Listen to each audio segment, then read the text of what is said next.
श्रीगणेशाय नमः। श्रीगोपीजनवल्लभाय नमः।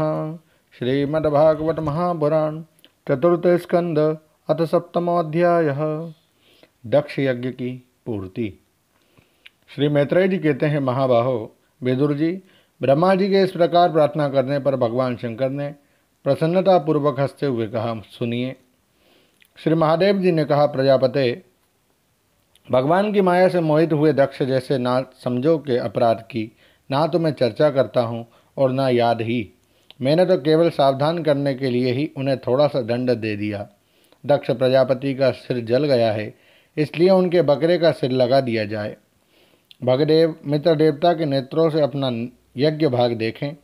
पूषा पिसा हुआ अन्न खाने वाले हैं, वे उसे यजमान के दांतों से भक्षण करें तथा अन्य सब देवताओं के अंग प्रत्यंग भी स्वस्थ हो जाएं, क्योंकि उन्होंने यज्ञ से बचे हुए पदार्थों को मेरा भाग निश्चित किया है।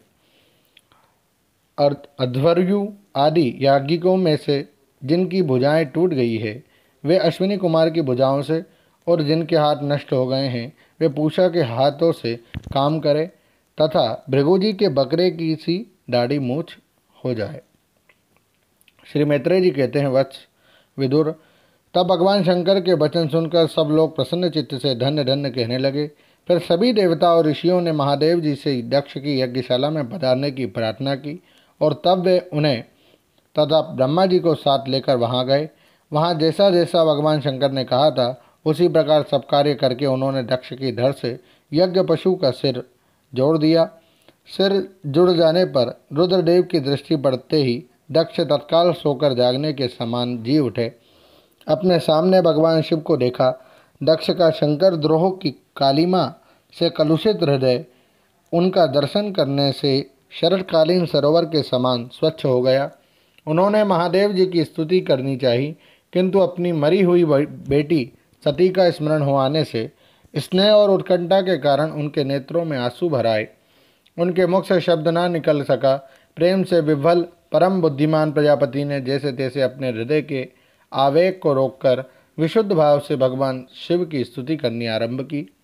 दक्ष ने कहा, भगवान, मैंने आपका अपराध किया था, किंतु आपने उसके बदले में मुझे दंड के द्वारा शिक्षा देकर बड़ा ही अनुग्रह किया है। अहो, आप और श्रीहरि तो आचारहीन नाम मात्र के ब्राह्मणों की भी उपेक्षा नहीं करते, फिर हम जैसे यज्ञ यागादि करने वालों को क्यों भूलेंगे। विभो, आपने ब्रह्मा होकर सबसे पहले आत्म तत्व की रक्षा के लिए अपने मुख से विद्या, तप और व्रतादि के धारण करने वाले ब्राह्मणों को उत्पन्न किया था।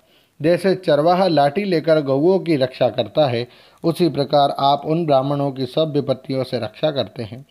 मैं आपके तत्व को नहीं जानता था, इसी से मैंने भरी सभा में आपको अपने वाग्वर्णों से भेदा था, किंतु आपने मेरे उस अपराध का कोई विचार नहीं किया।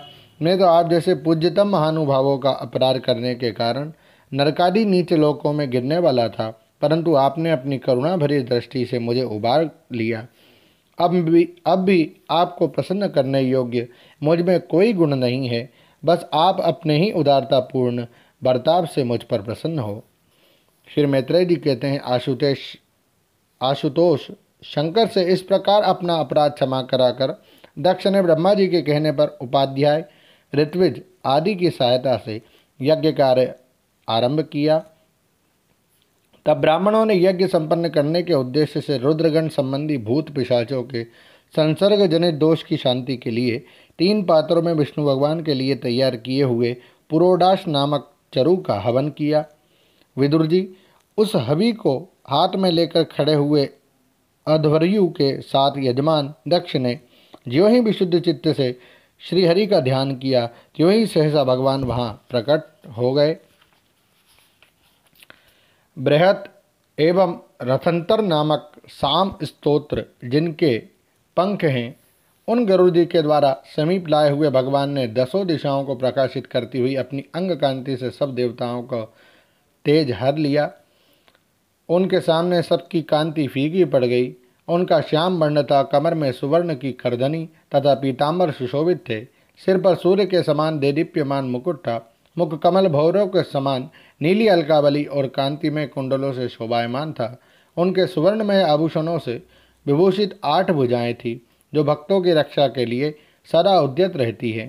8 भुजाओं में वे शंख, पद्म, चक्र, बाण, धनुष, गदा, खड्ग और ढाल लिए हुए थे तथा इन सब आयुधों के कारण वे फूले हुए कनेर के वृक्ष के समान जान पड़ते थे। प्रभु के हृदय में श्रीवत्स का चिन्ह था और सुंदर वनमाला सुशोभित थी। वे अपने उदार हास और लीलामय कटाक्ष से सारे संसार को आनंद मग्न कर रहे थे। पार्षदगण दोनों ओर राजहंस के समान सफ़ेद पंखे और चंवर डुला रहे थे। भगवान के मस्तक पर चंद्रमा के समान शुभ्र छत्र शोभा दे रहा था। भगवान पधारे हैं, ये देखकर इंद्र, ब्रह्मा और महादेव जी आदि देवेश्वरों सहित समस्त देवता, गंधर्व और ऋषि आदि ने शेषा खड़े होकर उन्हें प्रणाम किया। उनके तेज से सबकी कांति फीकी पड़ गई, जिब्बा लड़खड़ाने लगी। वे सब के सब सकपका गए और मस्तक पर अंजलि बांधकर भगवान के सामने खड़े हो गए। यद्यपि भगवान की महिमा तक ब्रह्मा आदि की मति भी नहीं पहुंच पाती, तो भी भक्तों पर कृपा करने के लिए दिव्य रूप में प्रकट हुए श्रीहरि की वे अपनी अपनी बुद्धि के अनुसार स्तुति करने लगे। सबसे पहले प्रजापति दक्ष एक उत्तम पात्र में पूजा की सामग्री ले नंद सुनंदादि पार्षदों से घिरे हुए प्रजापतियों के परम गुरु भगवान यज्ञेश्वर के पास गए और अति आनंदित हो विनीत भाव से हाथ जोड़कर प्रार्थना करते प्रभु के शरणापन्न हुए। दक्ष ने कहा, भगवान, अपने स्वरूप में आप बुद्धि की जागरादि संपूर्ण अवस्थाओं से रहित, शुद्ध, चिन्मय, भेद रहित, अतएव निर्भय हैं। आप माया का तिरस्कार करके स्वतंत्र रूप से विराजमान हैं, तथापि जब माया से ही जीव भाव को स्वीकार कर उसी माया में स्थित हो जाते हैं, तब अज्ञानी से दिखने लगते हैं। ऋत्विजों ने कहा, उपाधि रहित प्रभो, भगवान रुद्र के प्रधान अनुचर नंदीश्वर के शाप के कारण हमारी बुद्धि केवल कर्मकांड में ही फंसी हुई है। अतएव हम आपके तत्व को नहीं जानते, जिसके लिए इस कर्म का यही देवता है, ऐसी व्यवस्था की गई है। उस धर्म प्रवृत्ति के प्रयोजक वेद त्रयी से प्रतिपादित यज्ञ को ही हम आपका स्वरूप समझते हैं। सदस्यों ने कहा, जीवों को आश्रय देने वाले प्रभो, जो अनेक प्रकार के क्लेशों के कारण अत्यंत दुर्गम है, जिसमें काल रूप भयंकर सर्प ताक में बैठा हुआ है, द्वंद्व रूप अनेकों गड्ढे हैं और दुर्जन रूप जंगली जीवों का भय है तथा शोक रूप दावानल धड़क रहा है, ऐसे विश्राम स्थल से रहित संसार मार्ग में जो अज्ञानी जीव कामनाओं से पीड़ित होकर विषय रूप मृग तृष्णा जल के लिए ही देह गेह का भारी बोझा सिर पर लिए जा रहे हैं, वे भला आपके चरण कमलों की शरण में कब आने लगे। रुद्र ने कहा, वरदायक प्रभो, आपके उत्तम चरण इस संसार में सकाम पुरुषों को संपूर्ण पुरुषार्थों की प्राप्ति कराने वाले हैं, और जिन्हें किसी भी वस्तु की कामना नहीं है, वे निष्काम मुनिजन भी उनका आदर पूर्वक पूजन करते हैं। उनमें चित्त लगा रहने के कारण यदि अज्ञानी लोग मुझे आचार भ्रष्ट कहते हैं, तो कहें, आपके परम अनुग्रह से मैं उनके कहने सुनने का कोई विचार नहीं करता। भृगु जी ने कहा, आपकी गहन माया से आत्मज्ञान लुप्त हो जाने के कारण जो अज्ञान निद्रा में सोए हुए हैं, वे ब्रह्मादि देहधारी आत्मज्ञान में उपयोगी आपके तत्व को अभी तक नहीं जान सके। ऐसे होने पर भी आप अपने शरणागत भक्तों के तो आत्मा और सुहृद हैं, अतः आप मुझ पर प्रसन्न होइए। ब्रह्मा जी ने कहा, प्रभो, पृथक पृथक पदार्थों को जानने वाली इंद्रियों के द्वारा पुरुष जो कुछ देखता है वे आपका स्वरूप नहीं है, क्योंकि आप ज्ञान शब्दादि विषय और श्रोत्रादि इंद्रियों के अधिष्ठान हैं। ये सब आप में अध्यस्त है, अतएव आप इस माया में प्रपंच से सर्वथा अलग हैं। इंद्र ने कहा, अच्युत, आपका ये जगत को प्रकाशित करने वाला रूप देवद्रोहियों का संहार करने वाली 8 भुजाओं से सुशोभित है, जिनमें आप सदा ही नाना प्रकार के आयु धारण किए रहते हैं। यह रूप हमारे मन और नेत्रों को परम आनंद देने वाला है। याज्ञिकों की पत्नियों ने कहा, भगवान ब्रह्मा जी ने आपके पूजन के लिए ही इस यज्ञ की रचना की थी, परंतु दक्ष पर कुपित होने के कारण इसे भगवान पशुपति ने अब नष्ट कर दिया है। यज्ञ मूर्ते, शमशान भूमि के समान उत्सवहीन हुए हमारे उस यज्ञ को आप नील कमल की सी कांति वाले अपने नेत्रों से निहार कर पवित्र कीजिए। ऋषियों ने कहा, भगवान, आपकी लीला बड़ी ही अनोखी है, क्योंकि आप कर्म करते हुए भी उनसे निर्लेप रहते हैं। दूसरे लोग वैभव की भूख से जिन भी लक्ष्मी जी की उपासना करते हैं, वे स्वयं आपकी सेवा में लगी रहती हैं, तो भी आप उनका मान नहीं करते, उनसे निष्प्रिय रहते हैं। सिद्धों ने कहा, प्रभो, यह हमारा मनुरूप हाथी नाना प्रकार के क्लेश रूप दावानल से दग्ध एवं अत्यंत तृषित होकर अब आपकी कथारूप विशुद्ध अमृतमयी सरिता में घुसकर गोता लगाए बैठा है। वहाँ ब्रह्मानंद में लीन सा हो जाने के कारण उसे ना तो संसार रूप दावानल का ही स्मरण है और ना वह उस नदी से बाहर ही निकलता है। यजमान पत्नी ने कहा, सर्वसमर्थ परमेश्वर, आपका स्वागत है। मैं आपको नमस्कार करती हूँ, आप मुझ पर प्रसन्न होइए। लक्ष्मीपते, अपनी प्रिया लक्ष्मी जी के सहित आप हमारी रक्षा कीजिए। यज्ञेश्वर, जिस प्रकार सिर के बिना मनुष्य का धड़ अच्छा नहीं लगता, उसी प्रकार अन्य अंगों से पूर्ण होने पर भी आपके बिना यज्ञ की शोभा नहीं होती। लोकपालों ने कहा, अनंत परमात्मन, आप समस्त अंतःकरणों के साक्षी हैं। ये सारा जगत आपके ही द्वारा देखा जाता है, तो क्या माइक पदार्थों को ग्रहण करने वाली हमारी इन नेत्र आदि इंद्रियों से कभी आप प्रत्यक्ष हो सके हैं? वस्तुतः आप है तो पंचभूतों से पृथक, फिर भी पांच भौतिक शरीरों के साथ जो आपका संबंध प्रतीत होता है, यह आपकी माया ही है। योगेश्वरों ने कहा, प्रभो, जो पुरुष संपूर्ण विश्व के आत्मा आप में और अपने में कोई भेद नहीं देखता, उससे अधिक प्यारा आपको कोई नहीं है। तथापि भक्तवत्सल, जो लोग आप में स्वाभिमान रखकर अनन्य भक्ति से आपकी सेवा करते हैं, उन पर भी आप कृपा कीजिए। जीवों के अदृष्टवश जिसके सत्वादी गुणों में बड़ी विभिन्नता आ जाती है, उस अपनी माया के द्वारा जगत की उत्पत्ति, स्थिति और प्रलय के लिए ब्रह्मादि विभिन्न रूप धारण करके आप भेद बुद्धि पैदा कर देते हैं, किंतु अपनी स्वरूप स्थिति से आप उस भेद ज्ञान और उसके कारण सत्वादी गुणों से सर्वथा दूर हैं। ऐसे आपको हमारा नमस्कार है। ब्रह्मस्वरूप वेद ने कहा, आप ही धर्मादि की उत्पत्ति के लिए शुद्ध सत्व को स्वीकार करते हैं, साथ ही आप निर्गुण भी हैं। अतएव आपका तत्व ना तो मैं जानता हूँ और ना ब्रह्मादि कोई और ही जानते हैं। आपको नमस्कार है। अग्निदेव ने कहा, भगवान, आपके ही तेज से प्रज्वलित होकर मैं श्रेष्ठ यज्ञों में देवताओं के पास घृत मिश्रित हवि पहुँचाता हूँ। आप साक्षात यज्ञ पुरुष एवं यज्ञ की रक्षा करने वाले हैं। अग्निहोत्र, दर्श, पौर्णमास, चातुर्मास्य और पशु सोम, ये 5 प्रकार के यज्ञ आपके ही स्वरूप हैं।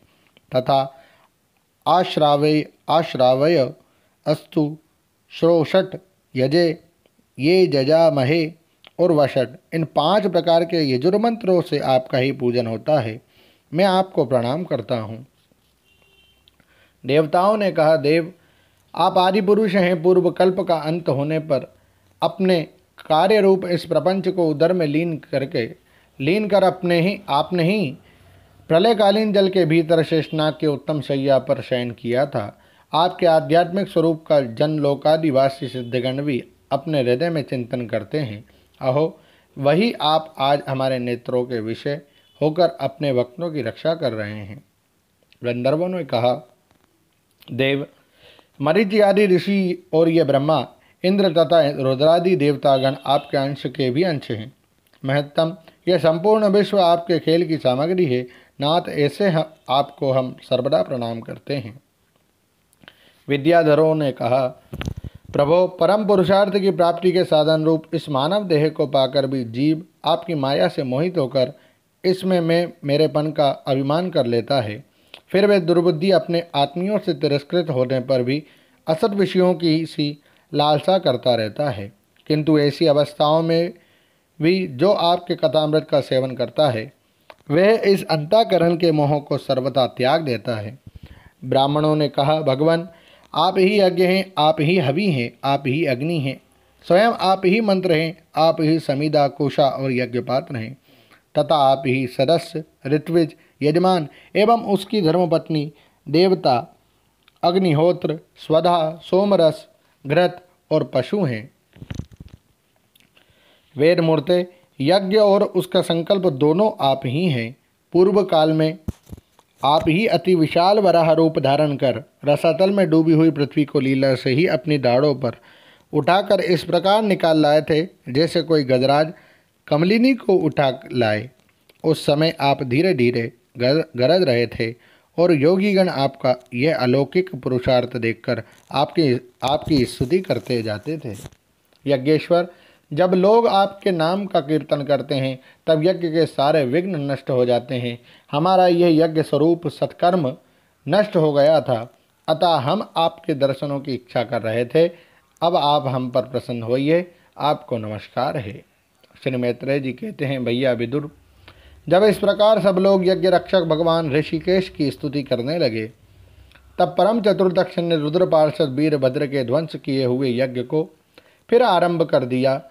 सर्वांतरयामी श्रीहरि यो तो सभी के भागों के भोक्ता हैं, तथापि त्रिकपाल पुरोडाश रूप अपने भाग से और भी प्रसन्न होकर उन्होंने दक्ष को संबोधन करके कहा।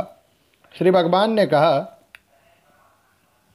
अहम ब्रह्माच सर्वच्च जगतः कारणम परम आत्मेश्वरस्य उपद्रष्टा स्वयं दृग विशेषणः। जगत का परम कारण मैं ही ब्रह्मा और महादेव हूँ। मैं सबका आत्मा, ईश्वर और साक्षी हूँ तथा स्वयं प्रकाश और उपाधि शून्य हूँ। विप्रवर, अपनी त्रिगुणात्मिका माया को स्वीकार करके मैं ही जगत की रचना, पालन और संहार करता रहता हूँ और मैंने ही उन कर्मों के अनुरूप ब्रह्मा, विष्णु और शंकर ये नाम धारण किए हैं। ऐसा जो भेद रहित विशुद्ध परब्रह्म स्वरूप में हूँ, उसी में अज्ञानी पुरुष ब्रह्मा, रुद्र तथा अन्य समस्त जीवों को विभिन्न रूप से देखता है। जिस प्रकार मनुष्य अपने सिर, हाथ आदि अंगों में ये मुझसे भिन्न हैं, ऐसी बुद्धि कभी नहीं करता, उसी प्रकार मेरा भक्त प्राणी मात्र को मुझसे भिन्न नहीं देखता। ब्रह्मन, हम ब्रह्मा, विष्णु और महेश्वर तीनों स्वरूपता एक ही हैं और हम ही संपूर्ण जीव रूप हैं। अतः जो हम में कुछ भी भेद नहीं देखता वही शांति प्राप्त करता है। श्री मैत्रेय जी कहते हैं, भगवान के इस प्रकार आज्ञा देने पर प्रजापतियों के नायक दक्ष ने उनका त्रिकपाल यज्ञ के द्वारा पूजन करके फिर अंगभूत और प्रधान दोनों प्रकार के यज्ञों से अन्य सब देवताओं का अर्चन किया। फिर एकाग्रचित्त होकर भगवान शंकर का यज्ञ शेष रूप उनके भाग से यजन किया तथा समाप्ति में किए हुए जाने वाले उद्वसान नामक कर्म से अन्य सोमपाई एवं दूसरे देवताओं का यजन कर यज्ञ का उपसंहार किया और अंत में ऋत्विज के सहित अवभृत स्नान किया। फिर जिन्हें अपने पुरुषार्थ से ही सब प्रकार की सिद्धियां प्राप्त थी, उन दक्ष प्रजापति को तुम्हारी सदा धर्म में बुद्धि रहे, ऐसा आशीर्वाद देकर सब देवता स्वर्गलोक को चले गए। विदुर जी, सुना है कि दक्ष सुता सती जी ने इस प्रकार अपना पूर्व शरीर त्याग कर फिर हिमालय की पत्नी मेना के गर्भ से जन्म लिया था। जिस प्रकार प्रलय काल में लीन हुई शक्ति सृष्टि के आरंभ में फिर ईश्वर का ही आश्रय लेती है, उसी प्रकार अनन्य परायणा श्री अंबिका जी ने उस जन्म में भी अपने एकमात्र आश्रय और प्रियतम भगवान शंकर को ही वर्ण किया। विदुर जी, दक्ष यज्ञ का विध्वंस करने वाले भगवान शिव का ये चरित्र मैंने बृहस्पति के शिष्य परम भागवत उद्धव जी के मुख से सुना था। कुरुनंदन श्री महादेव जी का यह पावन चरित्र यश और आयु को बढ़ाने वाला तथा पाप पुंज को नष्ट करने वाला है। जो पुरुष भक्ति भाव से इसका नित्य प्रति श्रवण और कीर्तन करता है, वह अपनी पाप राशि का नाश कर देता है। ओम नमो भगवते वासुदेवाय। श्रीमद्भागवते महापुराणे पारमहंस्यां संहितायां चतुर्थे स्कन्धे दक्षयज्ञसन्धानं नाम सप्तमोऽध्यायः। श्रीराधाकृष्णार्पणमस्तु। हरे नमः, हरे नमः, हरे नमः। जय श्री कृष्ण।